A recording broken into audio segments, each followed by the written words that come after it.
आजची गोष्ट सांग ना. हो, सांगते की. अगं, तू सारखी काहीतरी प्रश्न विचारत असतेस की नाही? आणि हो, त्यामुळं तुला कसं वेगवेगळी माहिती मिळत जाते.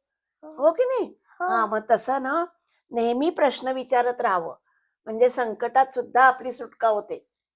एक राजा हं, असतो आणि तो राजा जंगलात शिकारीसाठी जातो हं, आणि मग एका शिकारीच्या मागं धावत जात असताना तो आपला रस्ता चुकतो आणि त्याचे सगळे सैनिक मागे राहतात. तो पुढे एकटाच जातो. जातो तर त्याला लागती तहान. हं. आता काय करावं बरं? कुठं पाणी प्यावं? म्हणून तो चालत एका तळ्याजवळ जातो.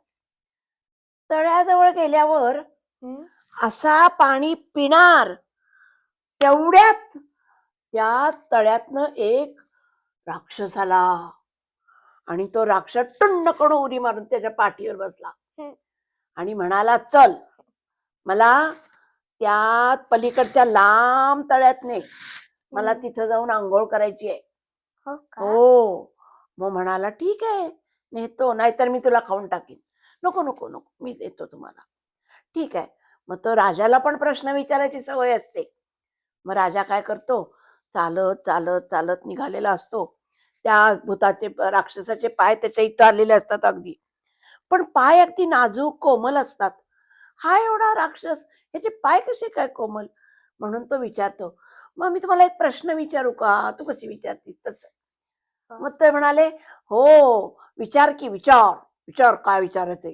मग तो म्हणाला, "तुम्ही एवढे राक्षस आणि तुमचे पाय एवढे नाजूक आणि कोमल कसे काय?" तो म्हणाला, "अरे, मी नेहमी पाण्यातच राहतो. जमिनीवर चालत नाही मी अजिबात.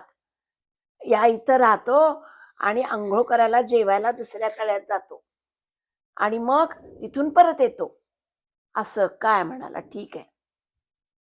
राजा त्याला घेऊन हळू दुसऱ्या तळ्याजवळ जातो आणि तळ्याजवळ गेल्यावर तो म्हणतो, "थांब इथं. मी अंघोळ करून जेवण करून येतो, तो पण हालायचं नाही." म्हणतो, ठीक आहे, थांबतो."